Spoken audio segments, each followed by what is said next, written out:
Good morning students. आज का हमारा टॉपिक है लिपि और व्याकरण।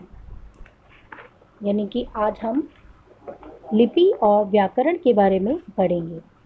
पिछली कक्षा में हमने भाषा के बारे में पढ़ा था और आज की कक्षा में हम लिपि और व्याकरण के बारे में पढ़ेंगे। भाषा के लिखित रूप को लिपि कहते हैं, अर्थात किसी भी भाषा को लिखने के लिए निश्चित की गई चिन्हों की व्यवस्था को लिपि कहते हैं। कहने का मतलब ये है कि कोई भी लैंग्वेज हो, ठीक, उसको लिखने का ढंग, उसको लिखने का तरीका लिपि कहलाता है। हर भाषा का अपने चिन्ह होता है, उन चिन्हों के द्वारा वो भाषा लिखी जाती है।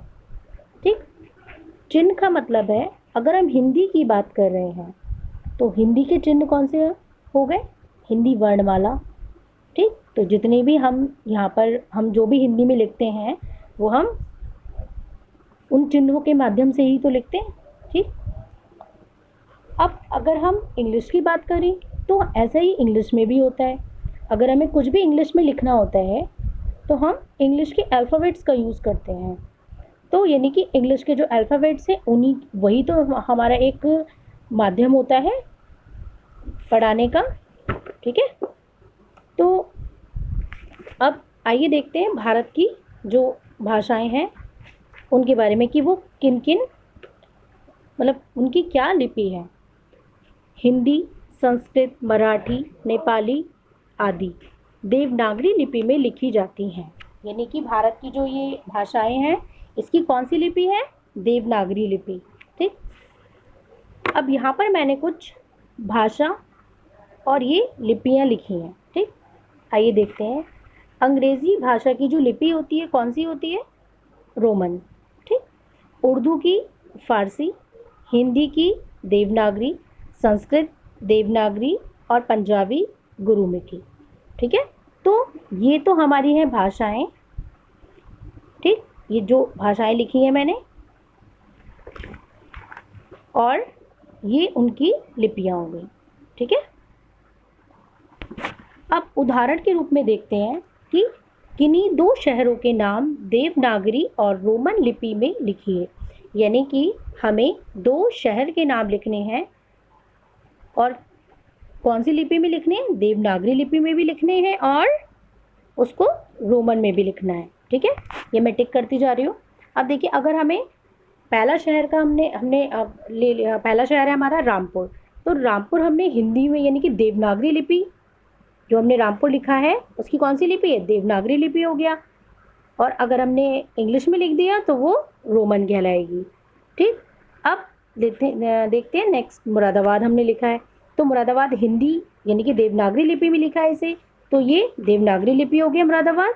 और मुरादाबाद जो इंग्लिश में लिखा है ये हमारा रोमन लिपि कहलाएगा।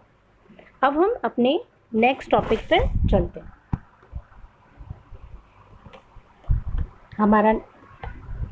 हमारा नेक्स्ट टॉपिक है व्याकरण। ठीक है, व्याकरण वह शास्त्र है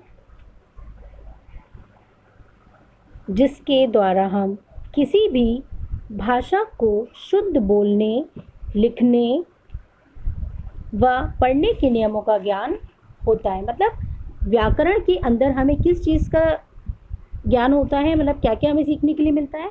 पहला हमारा कैसे बोलते हैं, शुद्ध कैसे लिखते हैं और शुद्ध कैसे पढ़ते हैं। ठीक है, ये तीनों तरीके मैंने अंडरलाइन कर रखे हैं। ये देखिए, पहला तरीका, दूसरा और ये थर्ड। ठीक, अब देखिए कुछ यहाँ एग्जाम्पल्स लिखे हुए हैं, उदाहरण लिखे हैं और ये लिखा है अशुद्ध वाक्य। ये वाक्य सारे अशुद्ध हैं, कोई भी बता सकता है इन वाक्यों को पढ़कर कि ये अशुद्ध हैं। ठीक, देखते हैं। अब अशुद्ध वाक्य में क्या है? पहला है हमारा, हम कक्षा 6 में पढ़ता है। पहला वाक्य ये है। दूसरा है, हम खाना खा लिए हैं। तीसरा वाक्य हमारा, तुम तुम्हारे घर चले जाओ। और चौथा वाक्य, तुम तुम्हारा काम कर लो। ये चारों वाक्य जो हैं वो हमारे अशुद्ध हैं, यानी कि एक तरीके से बोले तो गलत तरीके से लिखे गए हैं। ठीक है, मतलब शुद्ध नहीं है, ये अशुद्ध वाक्य कहलाएंगे। अब इनको शुद्ध कैसे लिखेंगे, ठीक है। तो शुद्ध लिखने का तरीका यानी कि कौन सिखाता है, व्याकरण। शुद्ध लिखने का तरीका, अगर हम शुद्ध लिखेंगे तो हम इस तरीके से लिखेंगे इन्हें कि मैं कक्षा 6 में पढ़ता हूँ, पहला वाक्य। हमने खाना खा लिया है, सेकंड वाक्य। तुम अपने घर चले जाओ, थर्ड।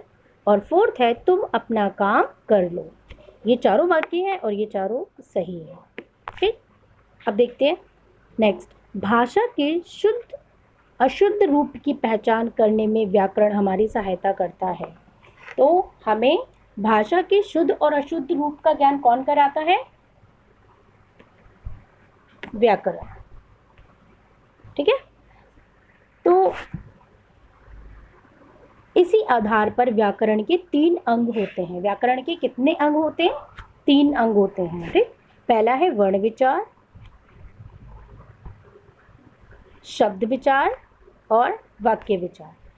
अब मैं आपको इसके बारे में हम थोड़ा सा मैं बता देती हूँ और इन तीनों के बारे में हम अपनी अगली कक्षा में पढ़ेंगे। वर्ण विचार यानी कि देखिए आपके सामने कोई भी, अगर आप कोई भी वाक्य लिखते हैं, ठीक, तो हम शुरुआत करते हैं वर्ण से। वर्ण से बनता है शब्द और शब्द से बनता है वाक्य। क्लियर, यानी कि वर्ण, सबसे छोटी इकाई वर्ण, फिर शब्द बना और शब्द से बन गया वाक्य। तो अब हम अगली कक्षा में इसके आगे के जो भी हमारे टॉपिक होंगे उनके बारे में पढ़ेंगे।